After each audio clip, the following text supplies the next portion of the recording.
Well, welcome into this very special episode of the Backroads Bill Podcast for two reasons. The first being this is the first and probably only episode that Bill doesn't actually appear in.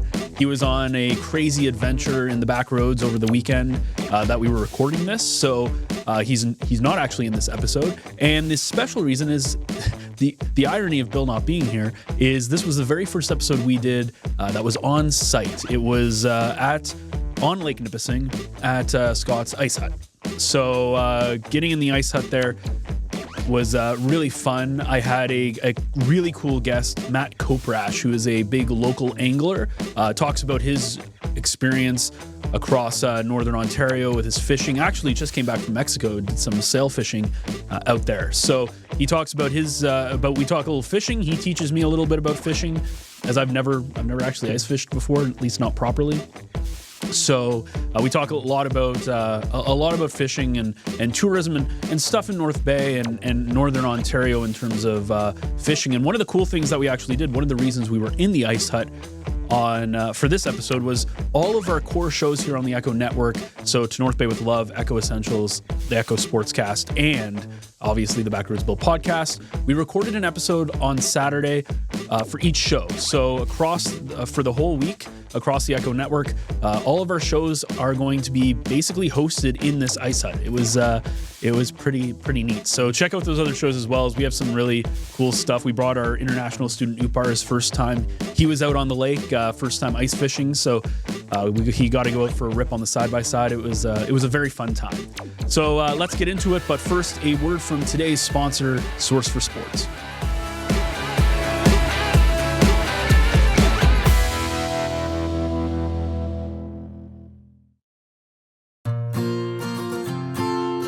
Sports aren't just what we do, they're who we are. Source for Sports North Bay is your advocate, your local support system, and your biggest fan. 1321 Fisher Street has grown from a place where knowledgeable experts can help you find exactly the gear you need, to the hotbed of team uniforms, apparel and fanwear, to a community stronghold for all the things that truly matter to you and your family's sports journey. We love helping you find your first pair of skates, as much as we relish supporting local leagues, teams, and athletes. Wherever your sports journey takes you, make sure you visit Source for Sports North Bay at 1321 Fisher Street so we can help you along your way. So for the first and probably only time, we are doing a Backroads Bill episode without Backroads Bill, as Bill is on an adventure somewhere. I didn't ask him where, but he's doing an adventure somewhere. And so it's just me today, and I am pleased to be joined by Matt Koprash, who's been around the world, around Northern Ontario, a lot of fishing guys, and we are doing this from an ice hut. All of our shows this week are coming from an ice hut out here on Nipissing. It's a beautiful day here on this Saturday. The fishing season's still open, by the way, so if you're watching this in later of March, it's still going on. Matt, welcome to the program. Yeah, no, it's great to be here, and like you said, it's another beautiful day out on Lake Nipissing. Skies are bright and blue, and we're ready to have some fun, and maybe we'll catch a fish. But yeah, we're in the last week, right before March break, so hopefully all the families are able to enjoy the lake this week too. Cool. All right, Matt. So you brought a bunch of gear and stuff. I've never ice fished. This is my ice fishing story. Okay. All right. So I went with family friend, and this was a long time. I was probably 8 or something like that. I was very young. Yeah. We go into an ice hut. We fish. We don't catch anything. Classic. We meant to bring just normal soda. Brings club soda. Ooh. Because his wife used to make a lot of wine, and that's the only time I've been in an ice hut. It doesn't sound great. So you promised me we'd catch some fish, so let's catch some fish. Yeah, we'll do what we can. So, I mean, we got a line in the water. We got our electronics here today, so we'll see if we can see some walk in. But, yeah, mainly just love to have a chat with you and share some knowledge, and maybe I'll make it a better experience for you in the future. So when it comes to ice fishing, right, because, well, obviously we'll just talk about that at the beginning here. What is it, what are you looking for when you go to find a spot and where you want to go and all that kind of stuff? Yeah, so it all depends on your experience level, or if you're kind of a beginner just walking out, or if, like myself, you're fully equipped with a snowmobile and a portable ice hut. A lot of times though, especially in North Bay, you can pretty much just look off any shoreline and find a conglomeration of ice huts. So if for any beginners, I'd kind of head out in those areas, just walk out. Generally you'll be safe and you'll be able to get in those areas. But myself, I'm kind of targeting those larger species now in life. So, a lot of different things. So early season, I look for rocky structure, for walleye in the early season on Nipissing, and then even the perch too. They're kind of in the mud to sand transitions, and you're probably around 18 to 30 feet. That's kind of the depths I look at. But the lake, it's got an awesome burbot population too, which is a ton of fun. So I'll go for those from like 4 p.m. to 1 a.m. It's a really cool bite. You're at night, so yeah, it's a ton of fun. And honestly, Nipissing's such a healthy fishery. The M&R's done a great job taking care of it. The walleye are rebounding really well. Or for some of those northerns, call them pickerel. But yeah, no, it's a really healthy fishery, and you don't have to get too technical with your setups either. So yeah. So here on Nipissing, what are some of the fish that you can catch? I know we talked walleye. We talked about this a little bit off camera, but yeah, what are like if you're coming on Nipissing for you as a fisher? Yeah, why are you coming here? Well, I know many people, they're traveling to the area right now. Like I said, the walleye fishery, it's world class. This lake sets up extremely well for it. It's an average depth of 30 feet, mainly a sand basin with that dark stained water. So extremely healthy walleye population. The perch population's booming again. So those are your two main target species through the ice in the winter. We're not one of those deep shield lakes with lake trout and large whitefish populations like some others. So mainly it's those predatory fish. So walleye, perch, pike, and then the burbot, eel pout, freshwater cod, ling. It's a really cool fish, and it fights like a lake trout. Like they're an absolute blast, and they get up to 14 pounds. So wow, that's so. What's the biggest lake trout you've got? Lake trout? Yeah. So myself, I went up to Lake Nipissing. It was 2 winters ago. A group of friends of ours, we went up there. We camped out for 3 nights, and it was a 34-inch lake trout, which is pretty significant. What is that in like? I don't know if you can use. How big is that in context to this room? Like this it's just shy of 3 feet. So I mean, this is a 32-inch rod. So okay, yeah, that's the size of lake trout, but the belly was like from the top down. It was probably and how much does that 10 inches thick. We didn't put it on a scale. Just kind of released it quickly with a measurement, but you're probably looking at 12 to 16 pound range. Okay. So because that's interesting how like you choose, because obviously people fish for different reasons, right? Yeah, definitely. So you'll fish for food, you fish for sport, whatever the reason is. When you go out, are you usually trophy fishing, or are you like how do you choose? Like you just said, you got this nice like trout, and then you get rid of it. Yeah. So how do you choose what you keep and what you don't keep? Yeah. So for myself, I've always been more about the sport and the chase and the thrill of the fight and kind of catching and appreciating the fish. So that's something that I'm really focused on is catch and release, conservation, but I do harvest, and I harvest in an ethical way for myself that I don't keep those trophy size fish. So I'll keep kind of the lower end or middle slot size fish. And then generally overs I'll always put back because that's your breeding stock. Those are going to be the health of your fishery in the future. So putting those larger fish back, it lets those genetics go back into the fishery. They can spawn and then reproduce again. So that's kind of been my target. When I was younger starting out, I mean, I just wanted to catch food for the table. It was great. But as I've come along and kind of within my kind of journey into the fishing world, it's really been more of a conservation and targeting those sport fish. That's interesting. I don't know. Do you know Josh Reicher? I've heard the name. Yeah. So my sister I went to school with him, but my sister was good friends with him. Yeah. I remember seeing that on Facebook a lot. I'll see like his huge, like, that's kind of what I envision you guys going around and getting like these huge catches and stuff like that. But the cool thing is you actually just came from Mexico. Yeah. Which is pretty cool. And you were doing, is it sail fishing or is it a sail fish? It's a sailfish, but and then they kind of call it bill fishing. So billfish is a sailfish and marlin. So anything with the long pointy bill on them. Yeah.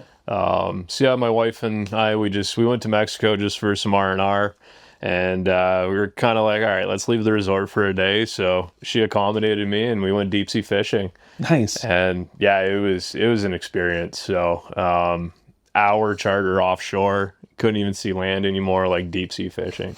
And do you go with people, or is it more of a private thing? Well, no, we just paid for the two of us, and it was a joint boat. So we were in the boat with another couple from Texas. Oh yeah. So yeah, cattle farmers from Texas, really nice people. So Oh, that's awesome, man. Yeah. Like that's, I don't know how well you know like the Mexico kind of fishing world, but was that like a bucket list item for you, or it was. I didn't push too hard. But you got to appease the wife a little bit? Yeah, my wife was great about it. And she really supports everything I do with this. So yeah, I couldn't do anything I do in the fishing world without them. But yeah, she signed us up, said deep sea fishing. The poor thing was feeling the waves, got a little bit seasick, and gave her some medication. She held everything down, which was good. But yeah, it was a pretty cool experience. Like, we just started, the captain threw out a line, and then we were catching bait, and then we hooked up like instantly, and it was called a bonito. It looks like a small tuna fish. Okay, yeah. But like small, like the fish was like this and this, and it was just fighting like crazy. And that was the best wake up. Like, my coffee didn't even kick in yet, but that fish sure did. So no, that was cool. And then yeah, we just started trolling for billfish, and all chaos broke loose. So Yeah, and so you're kind of a perfect person for this podcast too, because we were talking about this a little bit. But you're from the Sioux originally. Yep. Then you came over. You were in Sudbury for a bit. You've been in here for almost 10 years. Well, 10 years this year. Yep. Now, so you've been all over the north. You fished like everywhere. You said you've caught everything. yeah. Just maybe tell us like your favorite fishing story here in Northern Ontario. And yeah, there's so many going through my brain right now. One that was really neat, and it's kind of bringing me back to kind of visiting Sault Ste. Marie. I went home at Christmas, and generally it was pretty cold, but we had a day, it was just above zero, and right under the International Bridge in the Sioux, it's a world-class trout fishery in the river. It's the St. Mary's River Rapids. So my friend Chris and I, we went out there, and that day we were focusing on steelhead rainbow trout. So that day I ended up catching, I think, 4 between 8 to 12 pounds. Like, it was crazy.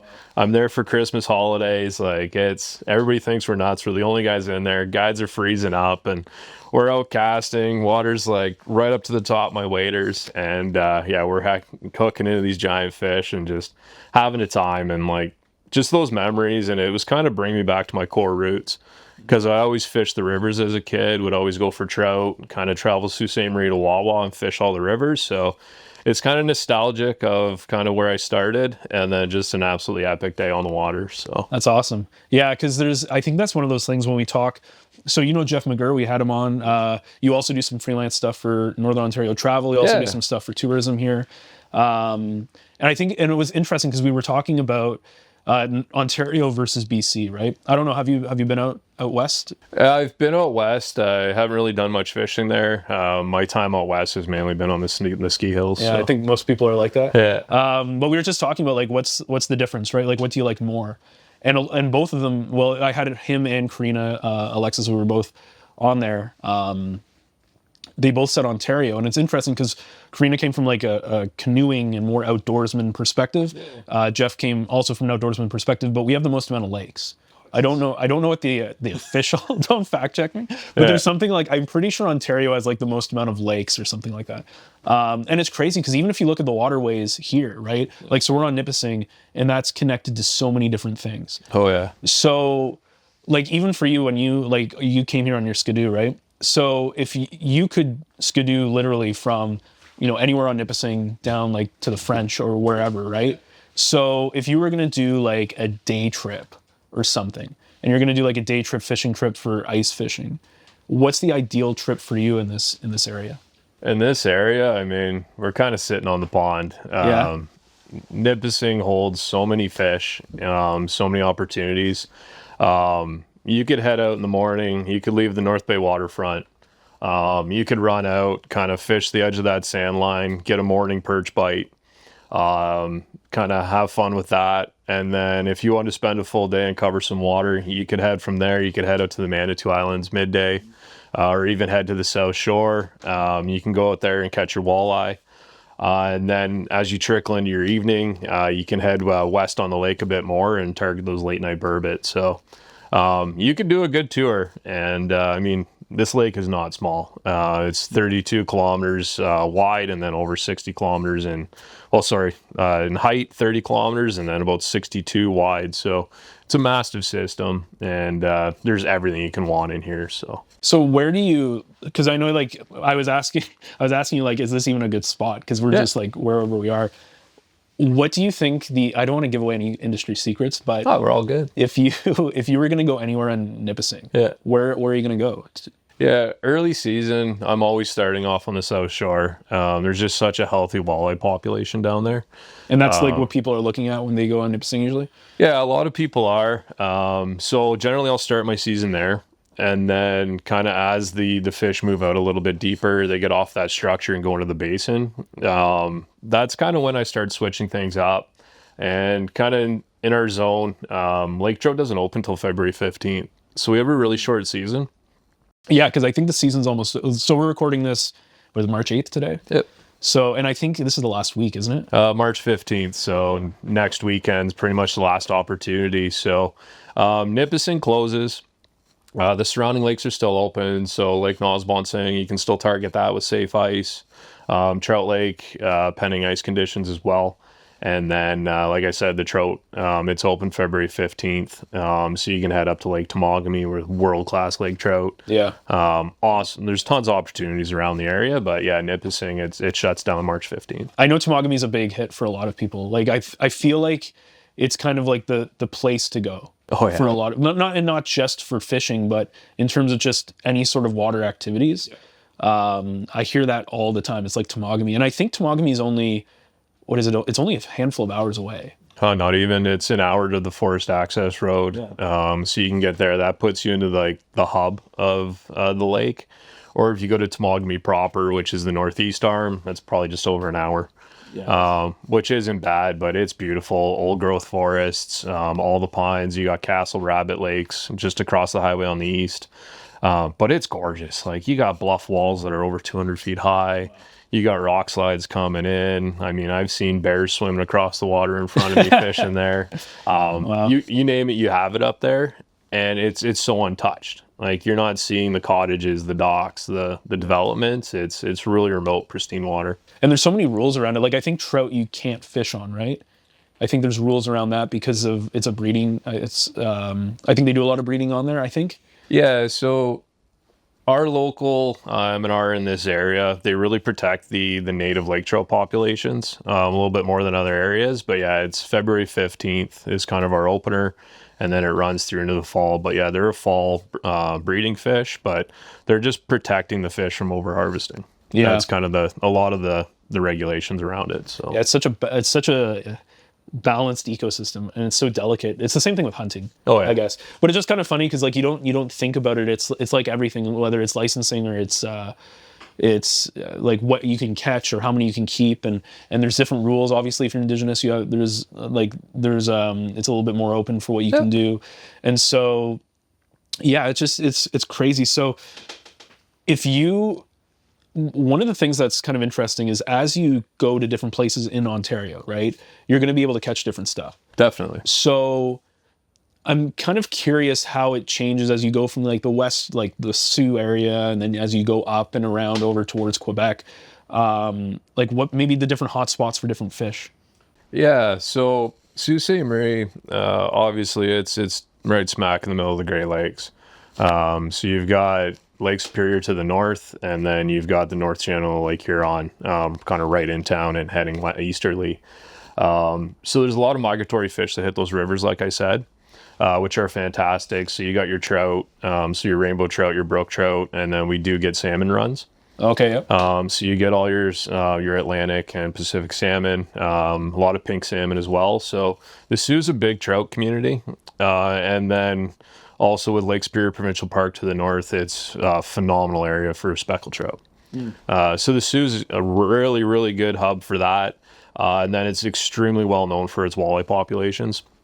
NOWT, the big walleye trail in Ontario, big hub of those anglers are there.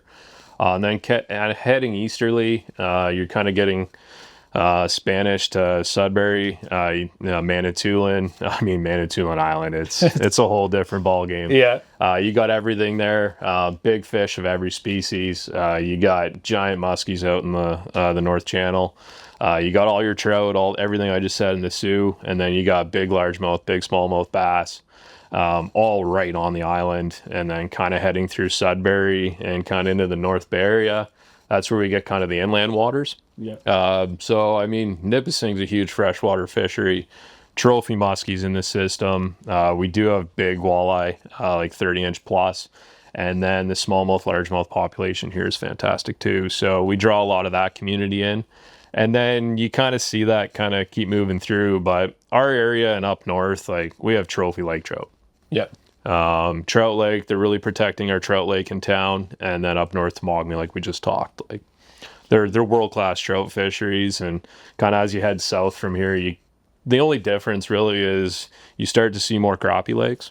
Yep. So those are really good. Like, and then the big perch out of Simcoe. But the biggest thing in kind of the southern parts of the province is they have goby and their water systems are a lot clearer.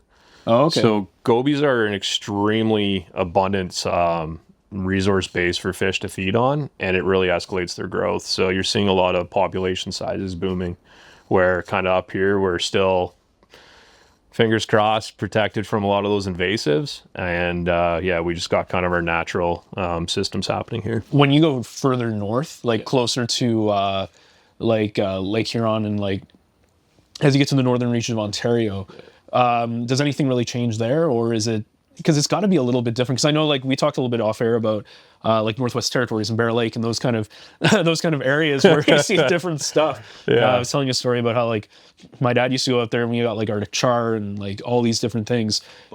Yeah, it's so nice. Yeah. It's like probably like that big. You're 40. It's a little curved. So yeah. But yeah, it's such a nice catch. But I guess, is any of that stuff, do you see that in Huron, or is that more going to be in the territories and kind of more out the west? Like the size of fish?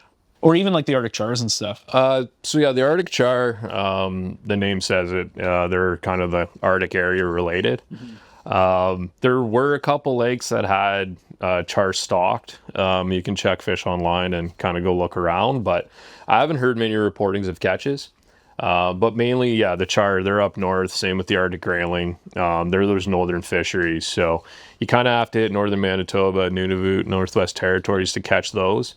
But for kind of like those areas, you have those giant lake trout, giant northern pike, Lake Nipissing.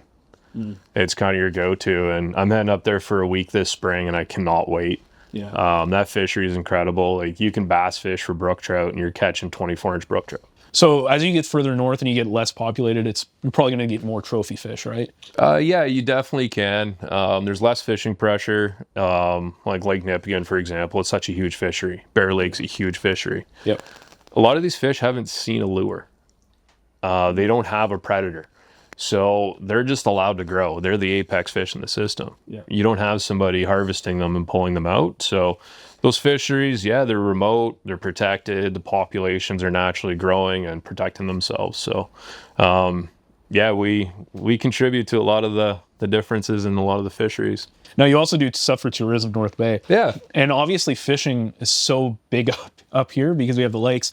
How does the tourism part and what you guys are trying to do tie in with the fishing? And like, do you feel that you guys have a really strong tourism fishing kind of world here, or is something that is continuing to grow? Yeah, like anything, it's kind of growing with kind of the projections, but what we saw in 2020, when everything kind of shut down for indoors and kind of communal sporting, the outdoors boomed. And with that, so did the fishing industry. People were reacquainting themselves, getting into boats again, getting on the water, going to the riverbanks. So that was a big influx in the market and the industry. So now people are kind of really reinvigorated by it. You see it at trade shows, everything of that nature. And yeah, I've been writing articles since 15 with Northeastern Ontario Tourism, now working a little bit more with Tourism North Bay. But there's such good resources within Northeastern Ontario and right here in North Bay. Head on to any of their sites, check out any of our posts, articles, any of the partners too, world-class partners here, full American packages, they'll cook your meals and everything for you. But yeah, the infrastructure's here. They're focused on it. All of our community partners are around, and then 4-season fishing, hunting opportunities and outfitters. So it's great. The market's continuing to increase. Yeah, like I said, 2020 was a big influx and kind of reintroducing people to the outdoors again.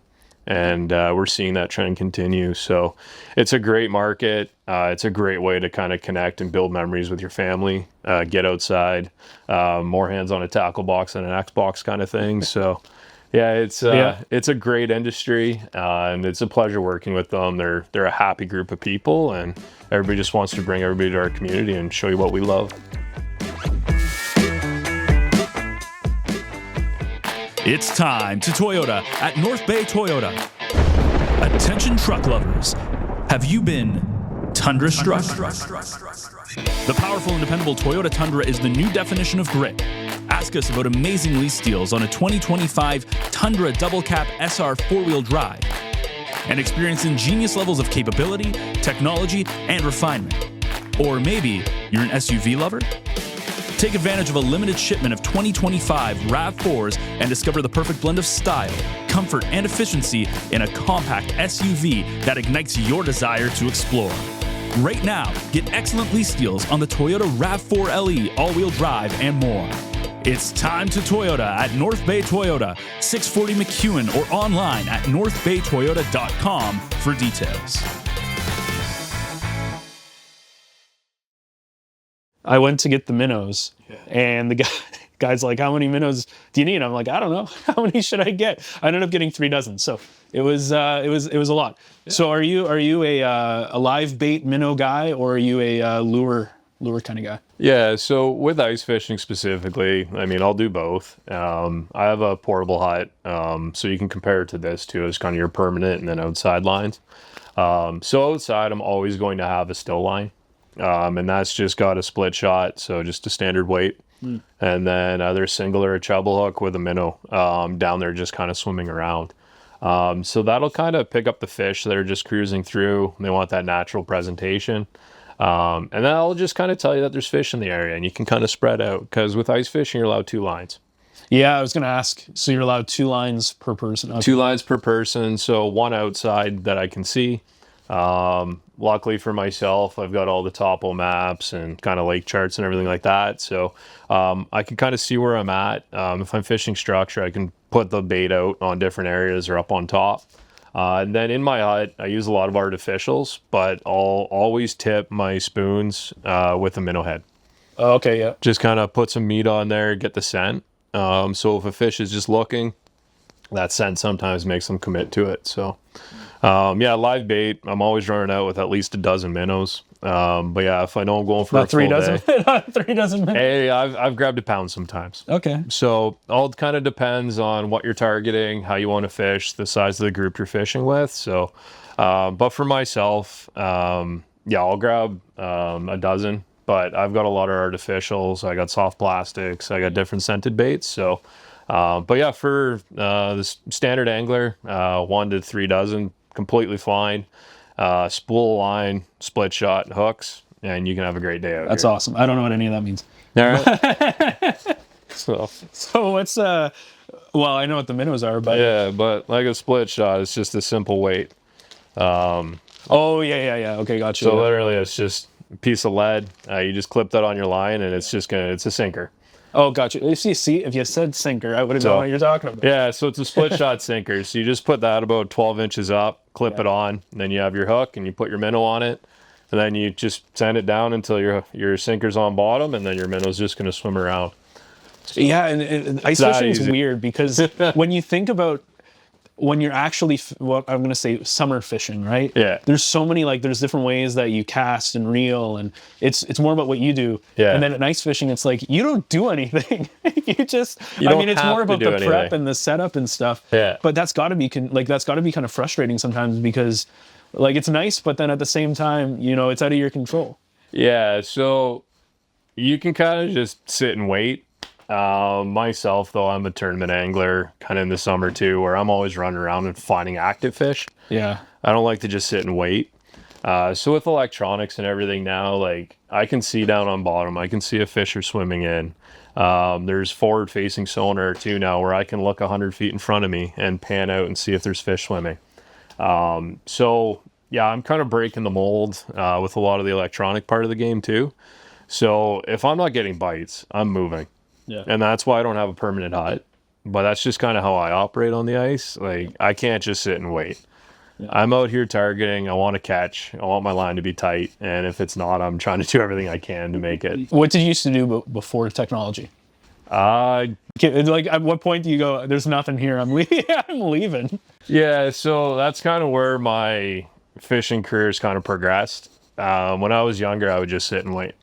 We'd put a fire on the shoreline, kind of warm our hands, but I used to just grab little tag alder branches, break those off, put that in the snow, have an elastic band on my line, and just sit and wait. The fish would pull it in, I'd run and get it. So that's how I started. And a lot of people still fish that way. Or you just you have your jigging rod, you put your favorite spoon or your favorite lure down the bottom, reel it up, figure out your depth, and you just kind of blind jig. Yeah. And then you're going to feel that hit and you're reeling it in. So that's how I started. I did that for years. Is there, because whenever you introduce things that make it easier, there's always going to be traditionalists and there's always going to be, I don't want to say elitists, but people who are like, I'm not using any of that stuff. in the world, especially in the tournament world or in the more hardcore world, is that a big thing where people just kind of it's not worth the hassle of not using it? Oh, you have to. If you're competing now, you at least have to have, I'd say charts are still to this day, the biggest advancement that the anglers have at their exposure. So just seeing those navigation and lake depth topo charts, it really helps you break down the lake instead of just, okay, I want to go off of this point over here. Now you can look at the underwater contours and kind of visualize what's underground. So you're going to hunt, you're staying on big asters or big ridges, or you're staying in valleys. Now you, as an angler, you can look at these charts and picture that and say, okay, these fish are traveling and around here. They're going to have to go around this. I'm going to start here. So charts, I'd say, is the number one thing you can't go without. You need your depth sounder. You need to know the depth you're in. And then there's all different kinds of technologies, but the forward-facing sonar one, that's kind of been the biggest game changer, and it's probably the most contentious thing in the industry right now. Yeah, I've seen some of the cool little fishing boats that they have too, because don't they have boats now where it's all built in? Or there are instruments built into them now? Yeah, I mean, you buy a boat generally bare, and then you as a consumer, you have the opportunity to rig your boat how you are. But you permanently affix your fish finders to the boat. You put your transducers and everything you want on the boat. I know that word, transducer. Yeah, so your transducer, that's what's getting that return. It's sonar. It's changes one form of energy to another. Exactly. See? Audio engineering, let's go. Yeah, so but no, technology, it's been a changer, and I'm pretty spoiled. If I forget it or my battery died, here. Yeah. you did bring it up. Yeah, I had all my other ones charged with this one and thought it was good. But generally, if it's dead, I'll probably fish an hour instead of 4. It's just... Your wife is secretly making sure all your stuff, all your things are dead? No, it's good. And then even when I have my 2 boys, I have a 4 and a 6-year-old. They love it out here too, but it gives them something to interact with. That's true. And I'm not handing them a tablet to watch a show or play a game. It's, okay, let's see the fish come in. Let's watch our lure. Let's watch everything interact. So it helps pull that engagement back, along with yourself too, because you can just be sitting here blind jigging and fall asleep. Yeah. But if you're looking at a screen and there's a little mark coming into your bait, you're engaging. and it teaches you about fish behavior, fish movement, and it overall makes you a better angler at the end of the day. So all depending on your budget, there's all different avenues. I'm with Hummingbird Fishing, so I use a lot of their products. They have an entry-level flasher. I think you can get them under $400 now. That's reasonable for electronics in this day and age. So it's a great entry level. And then you can move up and you can kind of get your, like, an ice bundle that attaches to a boat, which I have.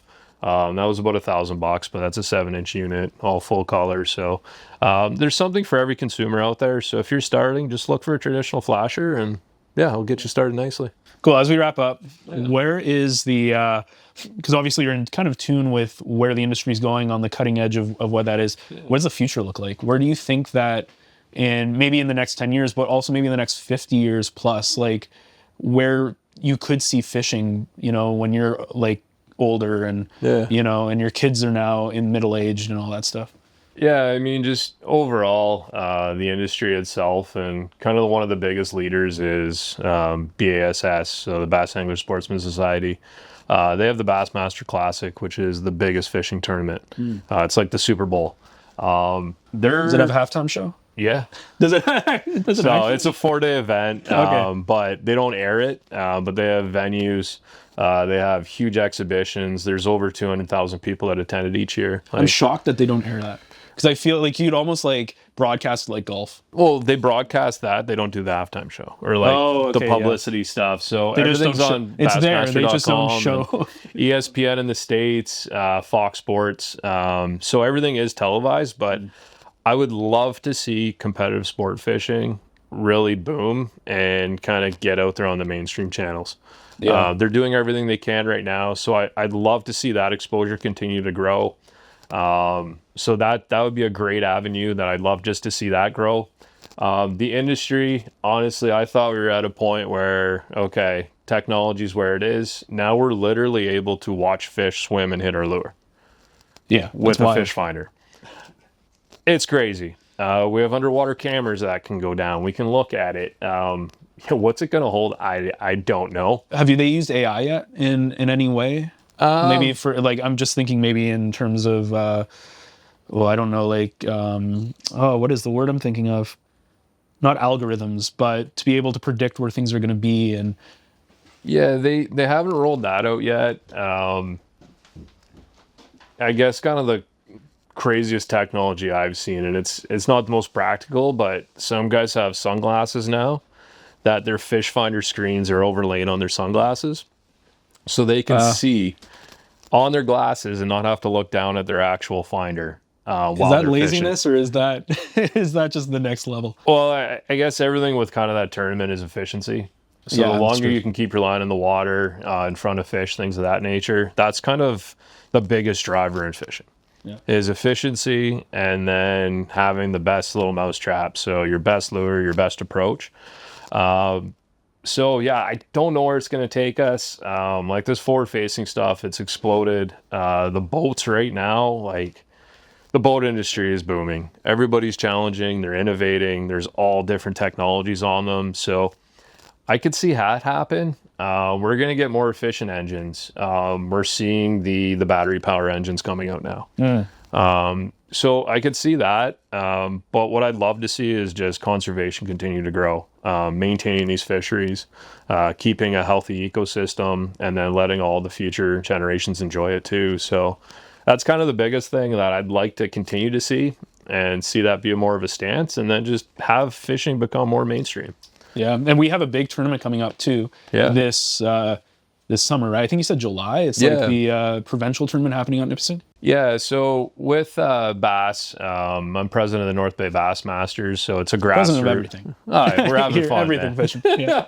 So yeah, the North Bay Bass Masters, it's a local club that's part of the Bass Nation. So we target bass species. We're an entry-level club where there's boaters, then we take non-boaters. Yeah. So people new, they don't have their own boat. We put them in a boat together and we go. So that's kind of a little bit of what we are locally, but the provincial entity, each year they have a provincial qualifying tournament to make Team Ontario. Okay.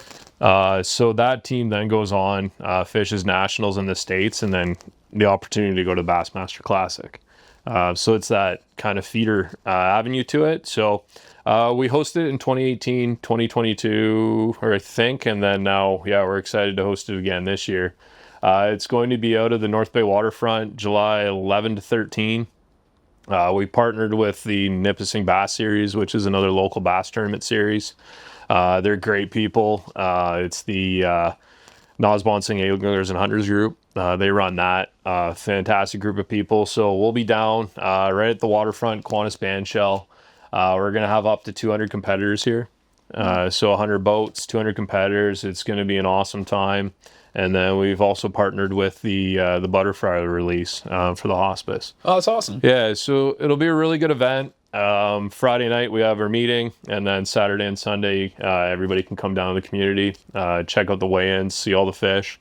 There's a live tank with a couple big fish in there for the kids to kind of go and check out. But yeah, it's a great opportunity. In the past, it's been $500,000 to $750,000 economic spin-off for the community. Nice.